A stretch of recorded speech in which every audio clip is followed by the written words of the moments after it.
The NBA season is over and a new champion wears the crown. But how does Boston's success affect the Heat? Does Miami adjust their future in response to the Celtics title?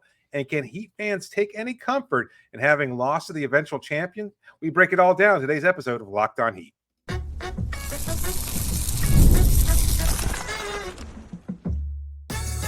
You are Locked On Heat, your daily Miami Heat podcast. Part of the Locked On Podcast Network, your team every day. You are Locked On Heat, your everyday podcast on the Miami Heat. Whether you're tuning in on YouTube, Odyssey, or your favorite podcast app, thanks for making Locked On Heat your first listen every day, Monday to Friday. I'm Wes Goldberg, editor at allyoucanheat.com, here with David Ramil, both of us credentialed Heat media members. And today's episode is brought to you by FanDuel. Make every moment more. Right now, new customers get $200 in bonus bets with any winning $5 bet. That's $250 in bonus bets with any winning $5 bet. Visit FanDuel.com/lockedon to get started. There's this stat going around that I want to talk to you about, David. That during the Jimmy Butler era, the Heat have been eliminated in the playoffs by the eventual NBA champs in 4 of those 5 years, and by a finals participant in 5 out of the 5 years. Of course, this season, the Heat lost in the first round to the Boston Celtics, who on Monday night wrapped up the season by beating the Mavericks in 5 games to win the championship. What do you make of that stat, and does losing to the eventual winners mean anything? Later on in the show, we will talk about how the Heat can go about beating Boston and not being the losers, but in fact being the winners, how they need to rebuild this summer. We'll also talk about whether or not the Boston Celtics celebrating Miami is an insult or a compliment. But as to that first part, does it mean anything to lose to the winners basically every year? It's kind of sad to be brought up. Like, I pathetic in that sense. That's what, and I think Anthony Chang might have been the first one to point that out on Twitter immediately after the game ended. And look, this year it probably feels less important than it has in the past. I think in the previous 4 seasons, you can look at the fact that, well, even before that, no, because there's the Milwaukee one as well. I know it's kind of a jumbled answer, but look, Miami's been to the finals twice, so they lost to 2 eventual champions because they lost in the finals both times. They also lost to the Milwaukee Bucks in the first round, but they got swept. Obviously, they had a gentleman's sweep this season with Boston too. So it's kind of a pathetic statistic to point out. But I think there is some realization to the fact that Miami has been a damn good team over the last 5 years and that they have been extremely competitive. So if you're looking at this from a Heat fan's perspective, I wouldn't necessarily put up a banner the way that other teams have in the past. Like, we've made fun of other teams. We made fun of the Boston Celtics fans just last year for winning 3/4 out of every game they lost or whatever. Yeah, it's 2 years ago. Statistic was. Yeah, exactly. You get the quarters banner.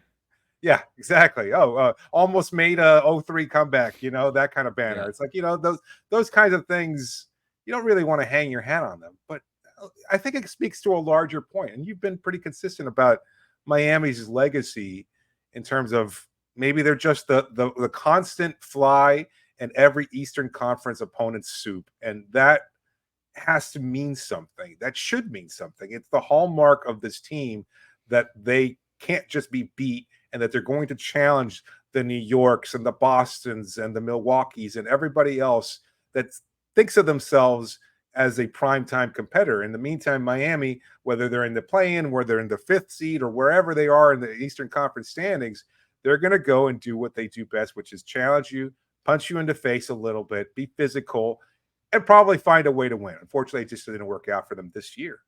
So I think you can look at Miami's success over the last 5 seasons with Jimmy at the helm and be proud of that, even though Miami has fallen short. And I know some fans are already spinning it like, oh, that tells me, these fans are saying, that we just aren't good enough. Well, that's one way of looking at it, but you can also extrapolate that outwards to, well, 29 other teams weren't good enough either. Hardly any team wins the championship. We've had 7 different champions over the last 7 seasons or something like that. It's been like there's a lot more parity now. It's been unusual, of course, with the pandemic and the shutdown, the bubble, and the following season with Milwaukee winning. But even before that, Toronto winning a flukish championship, and you had the Lakers in the bubble, and you had Milwaukee the season afterwards. I mean, it's been very difficult for teams to repeat. Even Denver, as good a team as Denver was, and they looked unbeatable for large stretches of the season, they didn't even make the NBA Finals. And so for Miami to have had the success that they had over the last couple of years, I think that is definitely an indicator that they've been one of the better teams in the league over the last 5 seasons. So there's a specific thing that, in terms of the question, what does it mean that they have basically lost to the eventual championship and the eventual champion in 5 of the last 5 years? There's a specific thing in what that means and why that is, and then there's sort of a bigger picture thing. And I'll talk about the specific things first. There's 3 specific things. Number one, it's a little bit of a coincidence, okay, that you got the Celtics in the first round and the Bucks in the first round in 2 different years, and you got beat by them in 2 down years for the franchise. Those were 2 down years for the franchise, no doubt about it. For different reasons, we can get into it, but they were down years. That's a little bit of a coincidence. But you kind of put yourself in position for that coincidence by being good enough to be in the playoffs every year for the last 5 years. And that does mean something in terms of a level of consistency with this team. And then, of course, what's not a coincidence is getting to the Eastern Conference Finals twice, getting to the NBA or 3 times, getting to the NBA Finals twice during that stretch as well. That's not a coincidence. That means the team was just good. I do think the stat also reflects that the team wasn't good enough. And that's it. You know, I think they were good enough to get to the finals, but never good enough to win the championship. And so those are the specific things in terms of what that statistic means. That's what that statistic represents. In terms of the bigger picture thing, it is about I do think that the legacy of this team is they were just the ultimate boss battle for the NBA for years. Jimmy Butler at the head of it. He almost is like this cartoonish video game boss in so many ways, with the crazy off the court antics and the emo and the dreadlocks and all this stuff, and then the declarations and the keys, the arrogance with him, and I don't even mean that in a bad way, just like this supreme level of confidence that puts fear into opponents, quite literally put fear and shook the ground underneath which the Boston Celtics stood. And they finally got over it. They finally got over that boss battle. Not really this year because they didn't have to face Jimmy Butler, but they ultimately got what they needed to get, and that was a championship. And you think about the Denver Nuggets. They had to go through Jimmy Butler. The Lakers had to go through Jimmy Butler, bent over the stanchion. Like, everybody had to go through the Miami Heat, Eric Spoelstra, Jimmy Butler, Bam Adebayo, Pat Riley. All these games are cartoonish video game boss-like figures, and everybody had to get through them. And I think that that's the legacy of this Heat team. I've told you this, I think the window is closed. There's ways to reopen it, but this version of the team, the window is closed. And if they're not able to reopen that window this summer, then I do think that the legacy of the Jimmy Butler era is going to be, like you said, the fly in the soup. Like I said, the ultimate video game boss battle. And that's okay. There are levels underneath winning the entire thing. Obviously, we want to win the whole championship. The goal is to win the championship. But my other point here, too, is just because you got close doesn't mean you're going to get past. You're going to get over the threshold. Getting close is not a guarantee of progress to the point where you get over the threshold. The Heat in the 90s got close over and over and over again and never got over that threshold into being ultimate champions. This happens. We've seen teams, several teams like this over the years, get close. The grit and grind Memphis Grizzlies we're always there. We're always the boss battle in the Western Conference. Never won the championship. And just because, and the Oklahoma City Thunder, during those years, it guarantees you nothing. And that means that the front office has a lot of work to do. But right now, that to me is the legacy of this team. It's a tough one to swallow.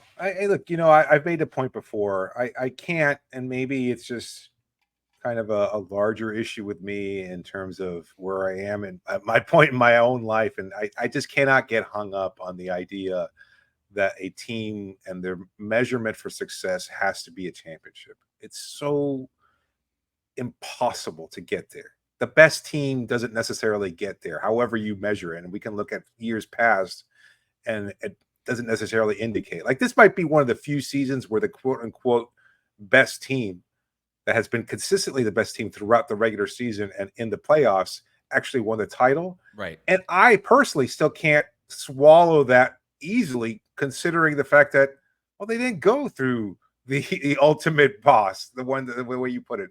They didn't go through Jimmy Butler. I'm not saying that there has to be any kind of ridiculous asterisk or anything like that, but who knows how it would have played out? They were not tested in the Eastern Conference. But they did go through Jimmy Butler, just not this year. And I do think that some of what I the get what you're Heat saying. did drove the Celtics to success. And to your point, I'm with. There's no asterisk on this title. I texted you this. I mean, we were talking about this beforehand. I still think Miami could have beat the Celtics. I really do believe that. If they were healthy. If they were healthy, yes, of course.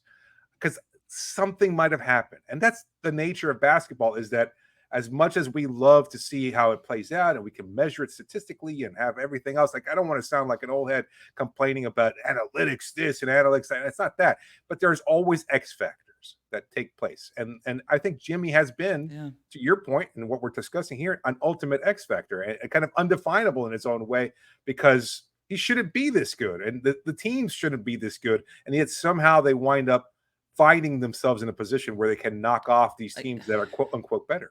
I guess my point is, too, and I think we're saying the same thing. Yeah. You know what? I'll just put it this way. If the Heat never win a championship with Jimmy Butler on the roster, will people look back on this era disappointed and say, maybe not disappointed. You could be disappointed. I think that's fine.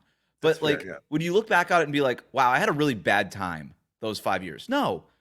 No matter what you say, that wasn't a bad time. These last 5 years were not a bad time. They were wildly entertaining for a variety of different reasons. This is still, no doubt, one of the best eras in Heat basketball. If it ends this summer because Jimmy Butler doesn't get the contract he wants and demands a trade, then it'll be rocky and it'll be ugly on the way out, but it won't change the magic of the last 5 years because of everything you said. It wasn't supposed to happen, and yet it did. That said, Think about the Alonzo Mourning, Tim Hardaway era. Yeah. Same lack of success, even less successful when you look at it. Yes. Barely making Eastern Conference Finals, etc. Always finding the Knicks in their path, the same way Miami was always in the path. And yet how many Heat fans were defined by that era, because they remember the Alonzo Mourning Hardaway combination as what put this team on the map. They didn't result in any kind of actual tangible success either.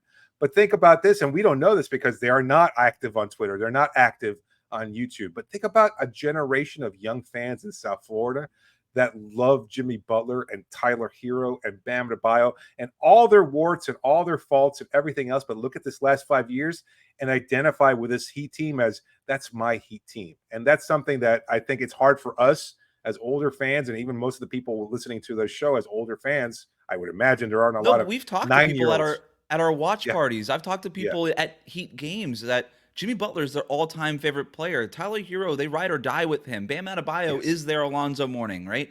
Yes. And such a great point that you make. This is their generation. Yet, I've made this point before. 5 years is a really long time for a core to stick together in the NBA, no matter the circumstance, right? Yeah. And for a team to stick together for 5 years without ever actually winning the championship is almost even more rare. Because front offices these days find any reason almost to break up a team if you're not accomplishing something in 2 or 3 years. And so, there's 5 years is a long time, especially if you're a younger fan and don't remember maybe the Big Three era vividly or anything like that. Yeah. Even. So that said, now that the East runs through Boston officially, what can the Heat do to try to knock off the champs next season? We'll get to that, plus the Celtics party plans next on Locked On Heat.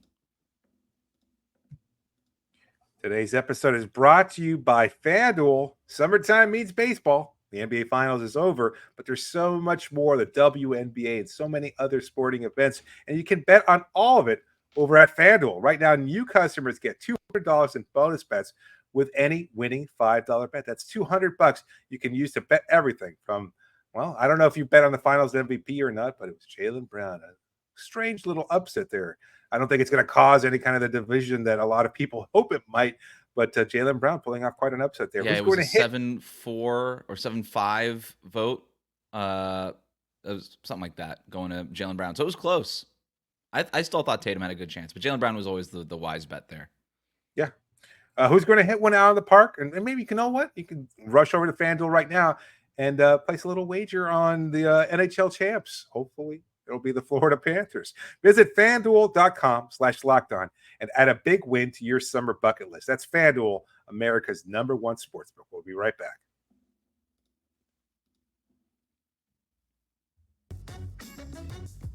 Thanks for making Locked On Heat your first listen every day. Miami Heat talk every day, 5 days a week. If you're new to us on YouTube, hit that subscribe button. You can also follow us on your favorite podcast app. Find us on Instagram at Locked On Heat.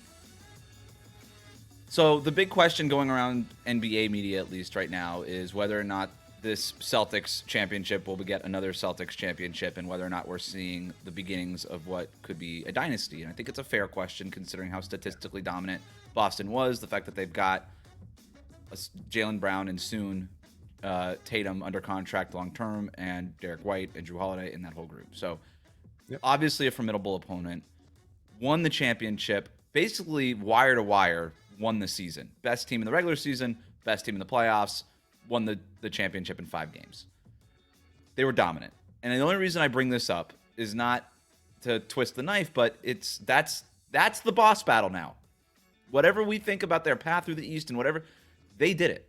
They wear the crown. They've got the belt. And if the Heat want to get back to the finals, they're going to have to go through Boston. They are the team to beat. They've earned that. How did they do it? Because they got clobbered in the first round, partly because they were hurt. I do disagree with you. I don't think that the Heat were even close to being as good as the Celtics this year, but that we don't need to debate that. That's not important. What's important here is what they can do this offseason to get to a level where they're able to push the Celtics next year, if indeed that remains the goal. And I do think that it does, is getting back to the finals. So what do you think? Like, what do the Heat, and this is not whether or not it's realistic or not. I just think if you're thinking from a front office perspective, it's like, all right, we got to plan this out. We watched this Celtics team win with a 5-out offense, switching everything, mismatches all over the floor, all these. What can we do to beat that team? So what do you think? Where do you start? I think it's a readjustment of the window. I think that's the big thing. You have to look at it not. I don't know whether Boston is a dynasty, because if you're looking at Jrue Holiday's age and Kristaps Porzingis' overall health, and we've already seen what the Tatum Brown combination can do on their own in theory, at least with that core, and it hasn't been enough. They won a title this year because of the strength of all those other surrounding players, as well as their own individual strengths. But if you're looking at it from the Miami Heat perspective and you're seeing this roster, and we've pointed this out many times before, I mean, on paper, they're not good enough. And I don't know that the acquisition of any one player is going to make them good enough to beat this Boston Celtics team. So to me, I think it's about adjusting that timeline, taking a step back so you can take a step forward. Now, again, this is not my personal wish. I've gone on record of saying what my personal wishes are. I'm fine running it back. I'm fine till the wheels come off. But as far as what the Heat are probably looking to do, I would think that unless they're as dumb and optimistic about this Heat team as I am, and see the health of Terry Rozier and Jimmy Butler, and see that core, and there's a realistic chance. Like, I mean, that was the purpose of acquiring Terry Rozier, was like, we need somebody who applies rim pressure and can provide some big shots, and who's scared of the Boston Celtics. Bam, we got it. And maybe it'll be enough. It wasn't enough because he wasn't healthy, and who knows what his health is going to be like last year. Maybe they're wrong in that evaluation, but maybe there's some optimistic dumb hope about this roster. But if there isn't that dumb hope, and they don't believe it's going to be a championship contender this year, again, I don't think there's any one player that is going to take him to that point. I mean, a lot of people have suggested, building up around the edges, getting that 1 or 2 role player like Porzingis or something like. Again, I don't know. That's a realistic possibility. If you can trade Hero for, I don't know. Well, before we get to the specific trades and stuff like that, I do think let's talk schematically, because I do think that there's I think this front office would have loved to see this team healthy and what they could have done against the Boston Celtics. They didn't get that opportunity, so it's a lot harder to analyze your own team and how far away you are from Boston, right? Because even if you had been healthy and lost to Boston, you'd at least known, okay, this is us healthy. We lost to Boston. It looked like this, and now we can quantify how far away we are from beating Boston a little bit. They don't even have that, right? Yeah. The Heat, this is the season that never happened to me. Like they were never healthy ever for more than 24 hours. And like the whole season, I throw it away. I can't make anything of that season to me. Very little. But so many people are looking at it as an excuse to kind of blow up this team or to say they're really well behind. Well, that's fine. I mean, if Boston you Celtics. look at Jimmy Butler being 35 and all these things, that's fair to me. That's hey, if you say the window is closed, and I do think the window is closed just because of Jimmy Butler's age and what I know him to be, counting on a player who has never been healthy to be healthy isn't a strategy, right? That doesn't make sense. That's like counting on Kristaps Porzingis to be your number one star and just hoping he stays healthy. That didn't work. Luckily, the Celtics had 4 other players who were better than Kristaps Porzingis and healthier than Kristaps Porzingis, where they didn't even need Kristaps Porzingis to win the championship. So that's how you build around shaky health, is that guy's a bonus, not the thing that we rely on. And so in terms of schematically, I look at what worked against Boston this year. The Denver Nuggets had the best they had the most success against the Celtics this season. And I would have loved to see the Nuggets in the finals against the Celtics and seeing how that played out. That was my finals pick before the year. I had Denver over Boston. I still feel like that probably would have played out that way because there's such a mismatch nightmare for the Celtics. So if you're looking at trying to beat the Celtics, you've got to replicate a little bit of what the Nuggets do. Now, finding a Nikola Jokic is impossible. There's only one of those guys. But I do think positional size across the board, a pass-first offense, which Miami technically does have if they could execute it at a higher level, but they are an unselfish pass-first team, generally speaking. And then blocking the rim. Like, what is Jokic isn't the most impactful defender. The one thing he is humongous. The guy's enormous. And that matters when you're playing the Celtics because I know we always talk about their 5-out offense and all the threes, but they generate those threes with the drive and kick stuff. Getting to the rim, sure. Getting to the rim and kicking out. They don't necessarily take as many shots at the rim as maybe a lot of people would like, but the results speak for themselves. They're champions. It worked. And they kick out. But if you can cut off the drive before it happens, then it neuters the kick out. And now they're not generating the open looks that they were hoping to get. So if you're the Heat, I think you need to start with a big body in the middle who can cut off those driving lanes. And then you play up your mismatches everywhere else on the court. So, and then obviously you got to try to hit a certain water level from a 3-point. Let's take a step back before we start getting into that kind of nitty gritty, because I think that's leading into some other topics that we're looking to address later this week too. But yeah, I don't want to talk about specific players. When you're talking about the Heat roster, though, and as it's currently comprised, and knowing what we do about potential free agents on this team and where they might leave, is this roster close enough? As currently comprised with Tyler, with Terry, with Jimmy at his age, whatever, to knock off to knock off Boston next season? No. And what? No. So can they make moves on the fringes that can get them there? Or do they have to? I think that's what I'm saying, though. Is it worth exploring that on this show? Or is it more realistic to say it's time, as you've said many times before, to realize that the window is closed and let's take a step back so we can take a step forward? I don't think it's that black and white. And I appreciate the radio topic. I do. But it's hard for me to answer it just because what does that step back look like, right? Are we talking about trading Jimmy Butler for the third pick and getting a top pick in a mediocre draft where you're not going to get a superstar? No, that doesn't sound great. Trading Jimmy. And again, this is not a personal wish, but this is the reality here. You have to assemble a roster. We're talking about Jimmy Butler 5 years ago. For all the heroics that we saw last season and the season before that and 3 seasons before that in the Orlando bubble, can we count on this version of Jimmy Butler appearing? Playoff Jimmy, being this good, this dominant next year, the year beyond that? No, you can't. So, and that being the case, my point is, you're not going to trade Jimmy Butler unless he asks to be traded. And I guess you could do a chestnut checker as well. We're going to make him ask not get traded, even though we want to trade him because we're not going to give him the contract extension. And that way he's the bad guy and we're not. And maybe the Heat play it that way. Who knows? But you got to try. No?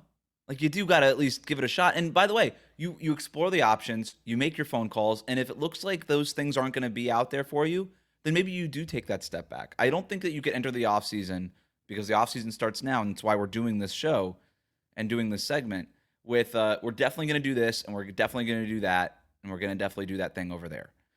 I think it's We got to make our phone calls. We got to do our research. We got to figure out what's viable.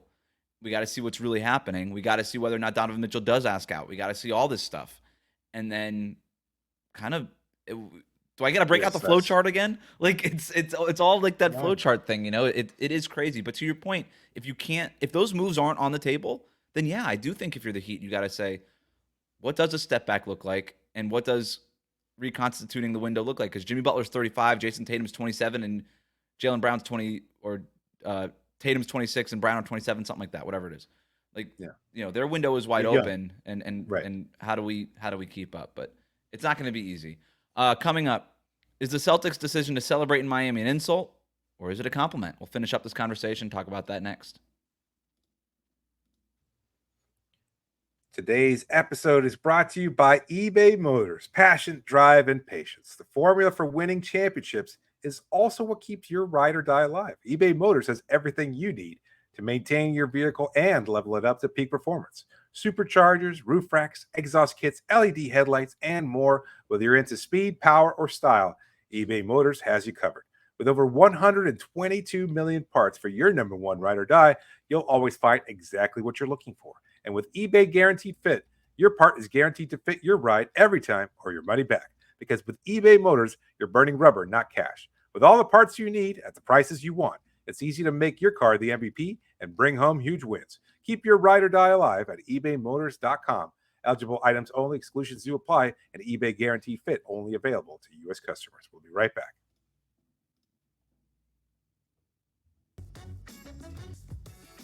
Thanks for making Locked On Heat your first listen every day. Make sure you're subscribed on YouTube. Let us know what you think the Heat should do this offseason. Is catching the Boston Celtics even a realistic strategy here? Do the Heat need to blow it up? Do they need to take a step back? Let us know in the comments section. Also, follow us on your favorite podcast app. We are also going to be doing a NBA draft mailbag for our next Blue Notebook this week. Let us know what questions you have. We're going to try to get to as many of them as possible. We put a call for questions in our communities tab on YouTube. We also did one on Twitter, so you can find both of those posts, reply to those with your questions. Again, we'll try to get to them, as many of those as we can. Who's the next superstar that you could get at the number 15th pick? I think that's the big question right there. Who's that kid from Kentucky? Rob Dillingham? No, the other one. Reed Shepherd. Reed Shepherd? Yeah, that's my guy. He's not really. It's my guy. Don't they already have a Reed Shepherd on the roster? I'm just saying he's the next superstar. That's an interesting question there. Like, if Tyler Hero were in this year's draft, where would he go? As he was as a rookie, or right now? As he was when he was drafted. Oh, he'd probably be in like the 5 to 8 range, probably in the Dillingham range, right? Like, yeah. But he's better than he's better than people expected in that draft slot. Anyway, so the Boston Celtics, it was revealed, had we're recording this on Tuesday, about 5 hours and 20 minutes after their flight from Boston to Miami. They decided that they were going to fly to Miami at noon on Tuesday to celebrate their championship win in our proud city, as opposed to celebrating their championship win in their proud city. What do you think of this? Is that you proposed the question a little bit. So in our pre-show kind of prep for this, you said, is it an insult that they wanted to celebrate in Miami? I was kind of looking at it as a compliment that they would want to celebrate in Miami. Why did you come up with insult? You know, I don't know that we've ever seen this before. I'm trying to recall, especially if you win it at home. Like, I know maybe... Right. If you win it on the road, you party wherever you are, right? Or maybe you go, if you win it the Mavericks party at Southwest, maybe maybe you go to Vegas or something. Yeah, isn't it in 2011, like Mark Cuban buying bottles with Dirk at Live, etc. Like that was the That's where you are. That was the image that everybody got stuck in everybody's craw. But they're at home. So one, I don't know what the delay is, and maybe there's some explainer out there as to why the parade is taking so long, or maybe it's just the parade. Good point. The parade is on Friday because they want to party in Miami for a week. All this Celtics team wanted to do was be in Miami for a week after they won the championship, as opposed to spending time in their home city for 3 days. So they're trying to squeeze in 3 days of party in Miami. and then go back to Boston. Like you know what? I do find it insulting. I do find it insulting. Maybe you're right. Maybe it's a compliment to Miami and the party. Do you see it as lifestyle them and rubbing everything it in like the Heat's face? Is that the that. Hell insult? yeah. Hell yeah. No, come on. Yeah, hell yeah. You think Hell the yeah, I Celtics do. actually thought, you know what we want to do when we win the championship is rub it in the Heat's face? You thought the Celtics fans is one thing, but they're not in charge of these plans. The Celtics organization and their players decided that they thought Go to about this LA. before Game 5 of the finals against the Mavericks. If we win this game, the one thing that we really want to do, the thing that's on our mind, is to rub it in the Miami Heat's organization face that we won the championship. The Heat players, the Heat's, the city of Miami, their fans. Absolutely. No, I don't think so. I don't think so. He could have picked LA. He could have picked anywhere. It's summer. It's summer everywhere. Like, first of all, too bad they didn't win the goddamn championship last week, but when the monsoon was sweeping through South Florida, because it would have really ruined their plans. I don't know how much longer we'll have sunshine. Right now, it's hot as hell out here, but maybe there'll be another rainstorm and they'll be forced to stay in their goddamn sad little hotel rooms. That's my hope. I'm sure their hotel rooms are not going to be that sad. I'm just kidding. Pretty sad if they're just rained in and they're forced to stay in there. You can import things. Fine, whatever. I guess technically, I'm sure they probably could get things brought to them. But the point is, you know what? Like Miami, again, for this vaunted reputation, like especially during the summer, we're all kind of hanging by a very, very, very thin thread in terms of like whether or not we're allowed to actually go and enjoy this city, or we're at the mercy of Mother Nature and her tempestuous ways, because it could be potentially bad over the next 3 days. And then the whole idea of like, oh, going to Miami and celebrating, etc. It's all for naught. Is this so a I bit? think no, I really do. You really believe this? This is not just a podcast, but you think that the Celtics wanted to rub it in the Miami Heat's face that they won the championship? You really think that was the motivating factor to party? It's not just that there's nothing to do. There's nothing to do in Boston. You're getting drunk for 3 days. They don't have bars in Boston. Like, you got everything else. You not got the ones that these players want. They don't have live. Fine. Yeah, I guess. Yeah, I guess they don't have that. They don't have. You can't drink a Boilermaker somewhere with Patty and Sean Jr. Like, come on, you can't go have fun somewhere in some pub. I mean, I guess it's a quick flight. It's a faster flight to Miami than it is to LA. You can make it there and back. It's a faster flight. Everybody's in Vegas already this summer anyway. Players go there. They don't need to go to Vegas. I guess they could have gone to New York if they really wanted to party, and that's a shorter flight. But it's summer. These players want to go to Miami. I look at it as a compliment. I say, yeah, you got your 18th banner. You're the franchise that's been around for 200 years, whatever you did. Bill Russell, you beat a bunch of plumbers and firemen, and I get it, and all that stuff. And yet all of your history, all of the stuff that you guys say about why your city is the best sports city and all this stuff, the city of champions, all this stuff that you say, at the end of the day, you don't even want to be there. You don't even want to be there. Even when you are heroes, you are absolute heroes in those streets. Nobody could touch you. You won the finals. You did the thing. You rose the 18th banner. You broke the Lakers record. You broke the tie with the Lakers. You did the thing. You are absolute heroes. And you said, let's get the hell out of Dodge. Let's go to Miami, where we're not heroes, and yet we love it so much down there, we would rather be there than be home where we are heroes. That to me is a compliment and a reflection of how awesome Miami is and why all these players want to play here in the first place. I took it as a compliment. I hope every Uber driver snubs them and plays the worst music and whatever. No, the best thing is, what do you, the Uber driver will be like, what do you do? I play basketball. And there's absolutely a possibility. There'll be, sports. Do you like Messi? Do you like Lionel Messi? No, actually, I just won an NBA championship. Messi won the championship. Messi won the championship. Yeah, that's what they'll talk about. This about the Panthers. You've been watching the Panthers a lot. Yeah, they know about that. Go. Anything else on this before we get out of here? No, I guess not. Maybe it's just sour grapes on my part. It's entirely possible. I still think it's a bit. Go Panthers tonight. Game 5. If the Panthers series reflects anything like the Celtics series, oof. You know what? I'm not even going to say it. I'm not going to jinx it. I got my hat. Go check out Locked On Panthers. Armando does a great job over there. Check that out. And check us out. We'll still be here 5 days a week throughout the offseason, even though the NBA season is over.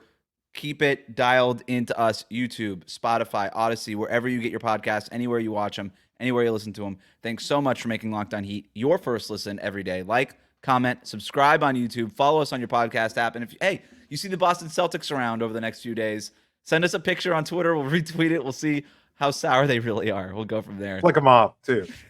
Give her the bird. Give her the bad.